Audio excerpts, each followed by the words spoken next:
வணக்கம். இது உங்கள் பிளாக் சி. வடிவேலார் அவர்களை சினிமாவில் வாழும் ஒரு அரசியல் தீர்க்கதரிசி அப்படின்னு சொல்லி நிறைய பேர் குறிப்பிட்டு பேசுகிறத பார்த்துருப்பீங்க. ஏன்னா அவர் சொன்ன 99% விஷயங்கள் அரசியலில் அப்பப்போ அப்படியே நடக்கிற மாதிரியே இருக்கும். அவரோட எல்லா காமெடியும் ஏதாவது ஒரு அரசியல் சந்தர்ப்பத்துக்கு பயன்படுத்தக்கூடிய விஷயமாக இருக்கும். அப்படி நீங்கள் பார்த்தீங்க அப்படின்னா ஃப்ரெண்ட்ஸ் படத்தில் வரக்கூடிய வடிவேல் விஜய் பார்த்து ஒன்று சொல்லுவார், நீ புடுங்குற ஆணி ஃபுல்லாக தேவையில்லாத ஆணி தான் அப்படின்னு சொல்லுவார். அதே மாதிரி தான் இந்த தாவேக்காவில் இப்போ தேவையில்லாத ஆணியை என்ன பிடுங்கிட்டு இருக்காங்க அப்படின்னு பார்த்தீங்க அப்படின்னா, ஆதவ் அர்ஜுனா அவர்கள் ஒரு அரசு விடுதிக்கு போயிருக்கிறாரு. அங்கே போயிட்டு காலையில் பிரேக்ஃபாஸ்ட் அந்த மாணவர்களுடன் உட்காந்து சாப்பிட்றாரு. இப்போது இந்த பொலிட்டிக்கல் பேசிக்கிட்டு இன்ஸ்டாவில் வீடியோ போடக்கூடியவங்க, அதாவது விஜய்க்கு ஆதரவாக மட்டும் இல்லை, இதுவரை அரசியல்னாலே ஒரு கேவலம், நான் பேச மாட்டேன்ப்பா அப்படின்னு இருந்த நபர்கள் திருமா அவர்களுக்கு இதே மாதிரியான குற்றச்சாட்டுகள் வரும்போது அப்பவும் நான் அரசியல் பேச மாட்டேன், அதனால் இதை பேச மாட்டேன்னு அதோடைய உண்மைத்தன்மை தெரிந்துமே பேசாமல் இருந்த நபர்கள், இல்லைனா திருமாக்காகலாம் நான் ஏன் பேசணும் அப்படின்னு ஒருவித சாதிய மனப்பான்மையுடன் அதை கடந்து சென்றவர்கள். உண்மை என்ன அப்படின்னு புரிஞ்சதுக்கப்புறமும் தைரியமாக நம்மக்கிட்ட ஒரு ஊடகம் இருக்குது, நம்மக்கிட்ட இவ்வளோ சப்ஸ்கிரைபர்ஸ் இருக்காங்க, ஃபாலோவர்ஸ் இருக்காங்க, நம்ம அதை விளக்கம் கொடுக்கலாமே அப்படிங்கிற துளி கூட எண்ணம் இல்லாத சில பேர்லாம் இன்னைக்கு விஜயோடைய கட்சியோ இல்லை விஜய் அவர்களையோ இல்லைன்னா ஆதவ் அர்ஜுனாவையோ மற்றவர்கள் பேசும்போது தாவி குதித்து பாய்ந்து பதில் சொல்லிட்டு இருக்காங்க. அதில் ஒன்று தான் பார்த்தீங்க அப்படின்னா, நேற்று ஆதவ் அர்ஜுனா அந்த விடுதியில் சாப்பிட போகிறாரு. சுற்றி இருக்கிற மாணவர்கள் இட்லியோ என்னமோ சாப்பிட்றாங்க. அவருக்கு பிரெட் இருக்குது. இப்போ மற்றவங்க வைத்த குற்றச்சாட்டு அப்படிங்கிறது, ஏன் நீங்கள் அவங்க சாப்பிட்றதே சாப்பிட மாட்டீங்களா அப்படின்னு. இப்போ இதில் நிறைய விஷயம் பார்க்கணும். ஒன்று, அவர் சாதிய ரீதியாக நான் இந்த விடுதியில் சமைக்கிறவங்க இது, அதனால் நான் வீட்டிலேருந்து ப்ரெட்டை கட்டிட்டு ஜாமை கட்டிட்டு சாப்பிட்றேன் அப்படின்னு சாப்பிட்றாரா, இல்லை விடுதி என்றாலே சுத்தமாக இருக்காது, அதனால் நான் எவ்வளோ பெரிய ஆள், எந்தெந்த குடும்பத்தில் பிறந்து வந்தவன், எந்தெந்த குடும்பத்தில் வாக்கப்பட்டிருக்கேன், நான் எப்படி இதை சாப்பிட்றேன் அப்படின்னு சாப்பிட்றாரா அப்படிங்கிறது தான் ஒரு பக்கத்தோடைய குற்றச்சாட்டு. அது ஏன் உண்மையாக இருக்கக்கூடாது அப்படிங்கிறதுக்கு ராஜ்மோகன் ஒரு பேசியிருக்கிறாரு ஒரு வீடியோ. அதில் என்னென்னா, இதுக்கு முன்னாடி எலெக்ஷன் அப்போ பேசினது, ஆதவ் அர்ஜுனா எவ்வளோ சிம்பிள் தெரியுமா, ஒரு இடத்துக்கு நீங்கள் ஒரு ஹோட்டலுக்கெல்லாம் போனால் கூட இல்லை எங்கேயோ போகிறோம் அப்படின்னா தடபுடலாக சாப்பாடு இருந்தால் கூட ஒரு சிம்பிளாக ஒரு முள்ளங்கி சாம்பாரை போட்டு சாப்பிட்டுட்டு எஞ்சிருவார் போதும் அப்படின்னு சொல்லிட்டு அப்படின்னு ஒரு ஸ்டேட்மெண்ட் கொடுத்துருக்காங்க. அப்போது ஒரு முள்ளங்கி சாம்பார்லாம் சாப்பிடக்கூடிய ஒரு நபர், ஒரு எளிமையான நபர் அப்படின்னு ஒரு அடையாளம். இவர் தன்னை நான் வறுமையான குடும்பத்தில் பிறந்தவன் அப்படிலாம் பேசியிருக்கிறார் ஆதவ் அர்ஜுனா தன்னை பற்றியே. அப்போது அதெல்லாம் சாப்பிடக்கூடிய நபர் தான், ஒரு எலீட்டான ஒரு பிரெட்டை மட்டுமே சாப்பிடக்கூடிய நபர் இல்லை. அப்படின்னா இந்த முட்டு கொடுக்குறவங்களாம் என்ன கொடுக்குறாங்க அப்படின்னா, அவருக்கு ஒரு வேளை இட்லி பிடிக்காமல் இருக்கலாம், அதனால தான் பிரெட்டு சாப்பிட்றாரு அப்படின்னு. அது எப்படி? முள்ளங்கி சாம்பாரும் சோத்தை போட்டு சாப்பிட்றவங்களுக்கு இட்லியும் சாம்பாரும் பிடிக்காமல் இருக்குமா? இதெல்லாம் நம்ப சொல்கிறீங்களா எங்களை? என்ன பாஸ். இன்னொன்று என்ன அப்படின்னா, ஆதவ் அர்ஜுனா திரும்ப திரும்ப சொல்லக்கூடிய போய் அதை நிறைய பேர் பிரேக் பண்ணியிருக்காங்க. அவர் கான்வென்ட்டில் படித்தவர், ஒரு கவர்மெண்ட் ஸ்கூலில் படித்த நபர் கிடையாது. அது போய் சுத்த போய். ஏன்னா கவர்மெண்ட் ஸ்கூலில் படித்தவங்களுக்கு தமிழ் என்ன நாக்கில் இப்படியா டான்ஸ் ஆடும், அவருக்கு ஆங்கிலம் சரியாக வரும், தமிழ் வார்த்தைகள் சரியாக உச்சரிக்கவே வராது. அதை தாண்டி அவர் கான்வென்ட்டில் தான் படித்தாருங்களுக்கு நிறைய ப்ரூஃபும் இருக்குதுன்னு வச்சுக்கோங்களேன். இப்போ அவருடைய சர்டிஃபிகேட்லாம் எடுத்து போடாமல் வச்சுருக்காங்க, ஏன்னு தெரியல. ராஜ்மோகனுடைய சர்டிஃபிகேட்ஸ்லாம் எடுத்து போட்டு அடி வாங்கிட்டு இருக்கிறார். சரி, எனிவேஸ், அவர் கான்வென்ட்டில் படித்ததுனால தான் இன்னொரு விஷயத்த அவரே வீடியோவில் கொஞ்சம் பதிவு பண்ணுறாரு. அதில் நம்ம பார்க்க வேண்டியது, இன்னுமே ரெகுலராக பிரெட்டும் முட்டையும் இருக்கணும்னு சொல்கிறாரு. ஆனால் ஆல்ரெடி முட்டை எல்லாரோட பிளேட்டில் இருக்குது. அப்போது விடுதியில் முட்டை அப்படிங்கிற ரெகுலராக இருக்குது. இவர் பிரெட் ஆம்லேட்டை சொல்ல வராருன்னு எடுத்துக்கலாம். இந்த பிரெட் ஆம்லேட் அப்படிங்கிறதே இந்த கான்வென்ட்டில் இல்லை எலிட்டான விடுதிகளில் கொடுக்கப்படுற ஒரு பிரேக்ஃபாஸ்ட்டு. அதை அவர் இன்ட்ரோ கொடுக்கணும் அப்படின்னு சொல்கிறார். இது ஒரு தேவையில்லாத ஆணி அப்படின்னு நான் சொல்கிறேன். சரி, அதை விட்டுருங்க, அதுக்கு நம்ம அப்புறம் வரலாம். இவருக்கு இந்த பழக்கம் பிரெட்டு கொடுக்கணும் அப்படிங்கிற எண்ணமே அவரோட கான்வென்ட்டில் படித்த அந்த படிப்பு, அந்த பிரெட், அவர் பிரெட்டோட ஜாம் தடவுற ஸ்டைல்லேருந்து அது எவ்வளோ அவருக்கு ரெகுலர் ஃபுட்டாக இருந்திருக்கு அப்படின்னு நீங்கள் பார்க்க முடியும். ஸோ அதிலிருந்து தான் அந்த தாட்டே வருது. அதனால் அவர் ஒரு எலீட்டானவர் தான், அவர் ஒரு வறுமையில் வாழ்ந்தவர் அல்ல.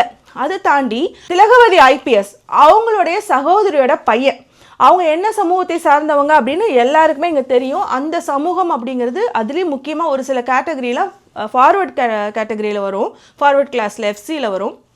அப்படி இருக்கும்போது அவங்களுக்கு கல்வி அப்படிங்கிறது ஒரு மறுக்கப்பட்ட விஷயமாகவும் இல்லை. அதே மாதிரி அந்த சமூகத்தில் வந்து பெரும்பான்மையாக ரொம்ப வந்து வசதியாக வாழக்கூடிய நபர்களாக தான் இருப்பாங்க. அவங்களுக்கு படிப்பு அப்படிங்கிறதும் அதற்கான செலவு செய்யறதுக்கான திராணியும் திறமையும் எல்லாமே இருக்கக்கூடிய ஒரு சமூகத்தை சார்ந்தவங்களாக தான் இருக்கிறாங்க. அப்படி இருக்க போய் தான் வந்து திலகவதி அவங்களே வந்து ஐபிஎஸ் அந்த காலகட்டத்திலே படிச்சிருக்காங்க அப்படின்னு நம்ம புரிஞ்சுக்கணும். அவங்க அப்போ இவர் என்ன ஒரு பதிவு செய்கிறார் அப்படின்னா, இந்த கடந்த எலெக்ஷனை ஒட்டி நான் வந்து வறுமையான குடும்பத்தில் பிறந்தவன் அப்படிங்கிற ஒரு பொய்யையும், தன்னோட அம்மா வந்து சாதி கொடுமையினால தான் இறந்து போனாங்க அப்படின்னு இன்னொரு பொய்யையும் வந்து சொல்கிறார். ஆனால் அது உண்மை கிடையாது. இவர் கான்வென்ட்டில் படிச்சிருக்காரு. இப்போது இவர் வந்து அந்த கான்வென்ட்டில் இருக்கிற புத்தி, அதாவது பிரெட் மார்னிங்கு கொடுக்கணும் பிரேக்ஃபாஸ்ட்டுக்கு அப்படின்னு சொல்லிட்டு, நான் படிக்கும்போது எனக்கும் மார்னிங் பிரேக்ஃபாஸ்ட் பிரெட் தான். சரியா? இந்த மாதிரி எலேட்டான காலேஜுகளில் பள்ளிகளில் பார்த்தீங்க அப்படின்னா பிரெட்டு தான் கொடுப்பாங்க. ஆனால் பிரெட் ஒரு சரியான உணவாக, அதுவும் தமிழ்நாட்டில் வந்து சரியான ஊட்டச்சத்தான உணவான இட்லி சாம்பார் அப்படிங்கிற ஒரு விஷயம் இருக்கும்போது நான் பிரெட்டு கொடுக்குறேன் அப்படிங்கிறதே அந்த மனநிலையிலேருந்து தான் யோசிக்கிறாரு. அது தேவையில்லாத ஆணி. அந்த தேவையில்லாத ஆணிங்கிறத நீங்கள் இன்னொரு விஷயமாகவும் பார்க்கலாம். நம்ம டாக்டர்லாம் கிடையாது, இருந்தாலும் பிரெட்டுங்கிறது நம்ம ஊரை பொறுத்த வரைக்கும் காய்ச்சல் அந்த மாதிரி சமயத்தில் தான் சாப்பிடுவோமே தவிர மற்ற அதில் பெருசாக ஊட்டச்சத்து அப்படின்னு ஒன்றுமே கிடையாது. மலச்சிக்கலை உண்டு பண்ணும் அப்படிங்கிற விஷயம் தான் நான் இது வரைக்கும் கேள்விப்பட்டிருக்கேன். அப்படி இருக்கும்போது அந்த தேவையில்லாத ஆணியை இப்போ கொண்டு போய் அங்கே இன்ட்ரோ கொடுக்கணும், பிரெட் வந்து நார்மலாக அதில் வச்சிடணும் அப்படின்னு சொல்லிட்டு அந்த ஆடியோவில் அவர் பேசுறது கேட்க முடியுது. இன்னொன்று என்ன அப்படின்னா, அந்த இன்ஸ்டா எலீட்டுகள் இருக்காங்கல்ல, அவங்க வந்து சொல்கிற ஒரு விஷயம் என்னென்னா, அவர் மட்டும்தான் பிரெட்டு சாப்பிட்றாரு அப்படின்னா அவருக்கு மட்டும் தானே இருக்கணும். பாருங்கள், பக்கத்தில் இருக்கிற ஒரு பொண்ணுக்கும் இருக்குது, அப்போ வந்து பிரெட் அங்கே இருக்குது அப்படின்னு சொல்கிறாங்க. எடிட்டர்கிட்ட நான் சொல்லி ஒவ்வொன்றா க்ளோஸ்அப்பில் நான் பேசிகிட்டு இருக்கும்போதே போட சொல்கிறேன். அவர்கிட்ட பிரெட் இருக்கா, பக்கத்தில் இருக்க பொண்ணுக்கிட்ட வச்சுருக்காங்க. ஏன்னா அந்த கேமரா ஆங்கிள்லேருந்து வரும்போது அந்த பிரெட்டு வந்து கண்டிப்பாக க்ளோஸ்அப்பில் வரும்போது இவரும் ஒரு பக்கத்தில் இருக்கவங்களுக்கும் விழுகும் அப்படிங்கிறனால எடுத்திருக்காங்க. இந்த பாப்பாட்ட கேட்டிருப்பாங்க, வேணான்னு சொல்லியிருந்துருக்கலாம். இந்த சைடில் இருக்க பாப்பா கிட்ட இல்லை, அதுக்கப்புறம் இல்லை, அந்த பொண்ணுக்கு அங்கிட்டு இருக்கவங்க யாருக்கிட்டையும் பிரெட் இல்லை. அவங்க வேண்டான்னு கூட சொல்லியிருந்துருக்கலாம். ஆனால் நான் என்ன நினைக்கிறேன்னா, இவங்க கட்டி எடுத்துகிட்டு வந்து இவங்க ரவுட் மாஃபியா வந்து ஒரு பெரிய ப்ரொடக்ஷன் டீம். இவங்களுக்கு தெரியாதா மக்கள் எதை கவனிப்பாங்க, ஷூட்டிங்க்கு எதெல்லாம் தேவை, எதெல்லாம் வந்து கண்டினியூட்டி அப்படின்னு பார்த்து வைக்கிறதுக்கு.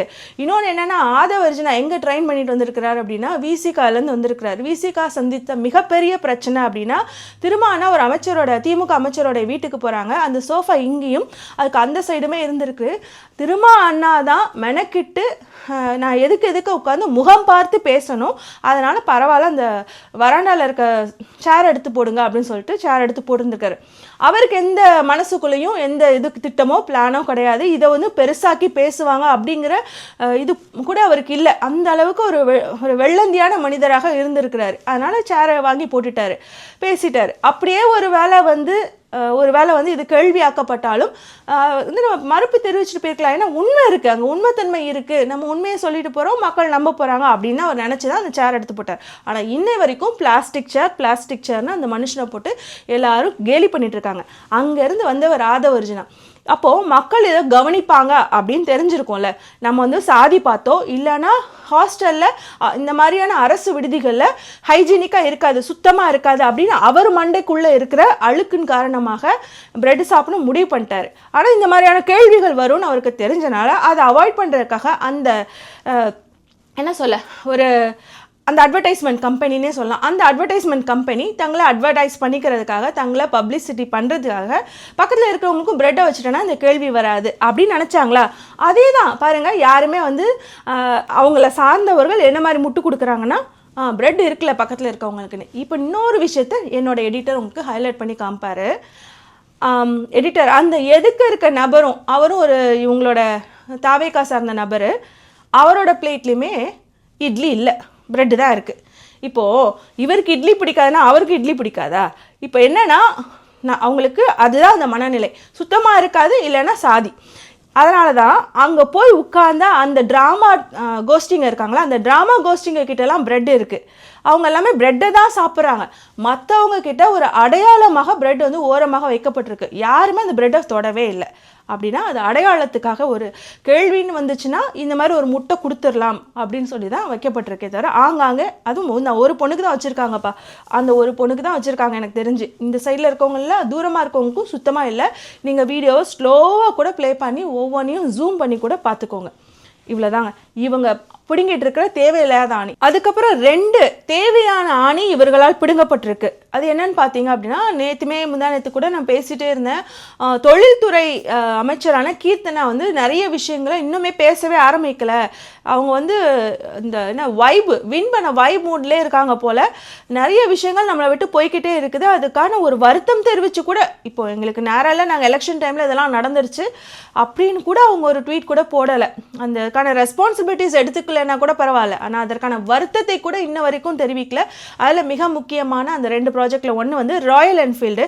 கிட்டத்தட்ட 2 டிகேட்ஸ் கிட்ட, ஒரு 20 வருடங்கள் கிட்ட வரைக்கும் பார்த்திங்கன்னா தமிழ்நாட்டில், அதுலேயும் சென்னையில் அவங்களுடைய ப்ராஜெக்ட் இருந்துச்சு, அவங்களோட கம்பெனிஸ் இருந்துச்சு. அதோட எக்ஸ்டென்ஷன் வெர்ஷனாக வந்து 2500 கோடி கிட்ட செலவிட்டு அதை எக்ஸ்டெண்ட் பண்ணுறாங்க அந்த ப்ராஜெக்ட். அது வந்து நம்மளுடைய கையை வந்து கை நழுவி ஹைதராபாத் போயிருக்கு.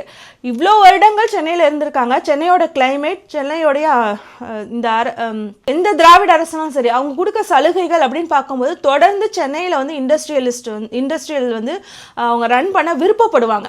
அப்படி இருக்கும்போது இத்தனை வருடங்கள் தமிழ்நாட்டில் இருந்த ஒரு ப்ராஜெக்ட் வந்து நம்மளுடைய அந்த எக்ஸ்டென்ஷன் ப்ராஜெக்ட் தான் அங்கே போயிருக்கு ஹைதராபாத்துக்கு. ஆனால் அதுவே பார்த்தீங்க அப்படின்னா கிட்டத்தட்ட 15000 பேருக்கு வந்து வேலை கொடுக்கும் அப்படின்னு சொல்கிறாங்க. அது நம்ம கையை விட்டு போயிருக்கு. அதை தாண்டி இந்த டிஃபென்ஸோடைய டெலிபேட் ஆர்மியோடைய அந்த ஃப்ளைட்லாம் பயிற்சி எடுக்கக்கூடிய முகாம், அவங்க ரன்வேலாம் டெஸ்ட் பண்ணி பார்க்குறது, அந்த ப்ராஜெக்ட்டுமே வந்து ஒரு 3 வருஷமாக தமிழ்நாடு கவர்மெண்ட், ஸ்டாலின் அரசு வந்து நிறைய எஃபோர்ட் போட்டு ஹோசூரில் அதற்கான இடத்த அமைச்சு கொடுத்தாங்க. அவங்க குறிப்பிட்டது வந்து மிக முக்கியமாக அந்த ரன்வேக்கான இடம் இவ்வளோ வேணும் அப்படின்னாங்க. அதெல்லாமே வந்து இருக்கும்படியாக பார்த்து ஒவ்வொன்றையும் வந்து இந்த தமிழ்நாடு அரசு அவங்கள அந்த ப்ராஜெக்டை எப்படியாவது தமிழ்நாட்டுக்கு கொண்டு வந்துடணும் அப்படின்னு சொல்லிட்டு அதில் வந்து ரொம்பவே கான்சென்ட்ரேட் பண்ணி ஒர்க் பண்ணிட்டு இருந்த ஒரு ப்ராஜெக்ட். இன்னொரு விஷயம் என்னன்னா, அது நம்மளுக்கு கிடைக்கிறதுக்கான ஹை பாசிபிலிட்டிஸ் இருந்ததற்கான காரணம் அப்படிங்கிறது ஹெட் குவார்ட்டர்ஸ் வந்து பெங்களூர்ல இருக்கிறனால அங்கே வந்து கிளைண்ட் வராங்க அப்படின்னாலும் வந்து போகிறதுக்கு, மீட்டிங்ஸ்க்கு போகிறதுக்கு எல்லாத்துக்குமே இது ரொம்ப வசதியாக இருக்கும். அப்படின்னால நம்மளுக்கு இந்த ப்ராஜெக்ட்ஸ் ஈஸியாகவே கிளிக் ஆகிடும் அப்படின்னு ஒரு கண்ணோட்டம். அந்த கண்ணோட்டத்தை தாண்டி ஹோசூரும் வந்து பெங்களூர் ஒட்டி இருக்கிறனால வளர்ச்சி இன்னுமே அடையணும் அப்படிங்கிற, சென்னை மட்டுமே ஒரு வளர்ச்சிக்கான ஒரு சிட்டியாக இல்லாமல் ஹோசூரும் இருக்கணும் அப்படின்னு அதை ஒரு முனைப்போட திமுக அரசு செஞ்சுட்டு இருந்துச்சு. அந்த ப்ராஜெக்டும் நம்மளுடைய கை நழுவி ஹைதராபாத் போயிருக்கு. இதில் மிக முக்கியமாக கவனிக்க வேண்டியது என்னென்னா, அவங்க வந்து ரொம்ப முக்கியமாக ஸ்பெசிஃபை பண்ணது அந்த ரன்வேக்கான அந்த பாதைக்கான அந்த கிலோமீட்டர்ஸ், அந்த மைல்ஸ் தான், அவ்வளோ இடங்கள் தேவைன்னு அவங்க குறிப்பிட்டது தான். அது இப்போ வந்து ஹைதராபாத்தில் ஒதுக்கப்பட்ட இடத்துல அப்படி இல்லை. அப்படி இருந்தவங்க போயிருக்கு அப்படின்னா தமிழ்நாட்டை வஞ்சிக்கிறதுக்கு தயாராகிட்டாங்க. கடந்த 5 ஆண்டுகளில் வந்து டிஆர்பி அவர்கள் போட்ட எஃபோர்ட் அப்படிங்கிறது சாலை சிறந்த எஃபோர்ட்டு. இதை நம்ம இதையுமே நம்ம ஒரு வீடியோவில் பேசியிருக்கோம். என்ன அப்படின்னா, அமெரிக்காவில் உள்ள மீடியாக்கள் தொடர்ந்து எழுதக்கூடிய ஒரு விஷயம் என்னன்னா, போஸ்ட் கோவிடுக்கு அப்புறம் தொழில்துறையில் எந்திரிச்ச நாடுகளில் மிக முக்கியமான நாடாக வந்து இந்தியா இருக்குது அப்படின்னு குறிப்பிட்றாங்க. அவங்கள பொறுத்த வரைக்கும் அது இந்தியாவாக இருந்தாலும் ஒன்றியமே வந்து குறிப்பிட்டு சொல்லக்கூடிய, ஒன்றியத்தோட அஃபிஷியல் சைட்ஸுமே சொல்லக்கூடியது என்ன அப்படின்னா, தமிழ்நாடு தான் ஜிடிபியில் முதல் இடத்துல இருக்குது அப்படின்னு சொல்லி அவங்க சொல்லிட்டு இருக்காங்க. அப்படி இருக்கும்போது நம்ம இந்த போஸ்ட் கோவிடில் இவ்வளோ குயிக்காக நம்ம மேலே வந்திருக்கோம் அப்படின்னா அதற்கு நம்மளோட திமுக அரசு அப்புறம் டிஆர்பி அவர்கள் வந்து ரொம்பவே இதுக்கான உழைப்பை போட்டிருக்கிறாரு. ஆனால் அந்த இதில் வந்து 1% ஆவது கீர்த்தனாவால் போட முடியுமா அப்படிங்கிற ஒரு கேள்வி. இந்த தடவையே நம்மளே ஜெயிச்சிருந்தா ஹோசூரில் இந்த ப்ராஜெக்டை எப்படியாவது அவர் வாங்கியிருப்பார் நம்மளுக்கு அப்படிங்கிற ஒரு வருத்தம்.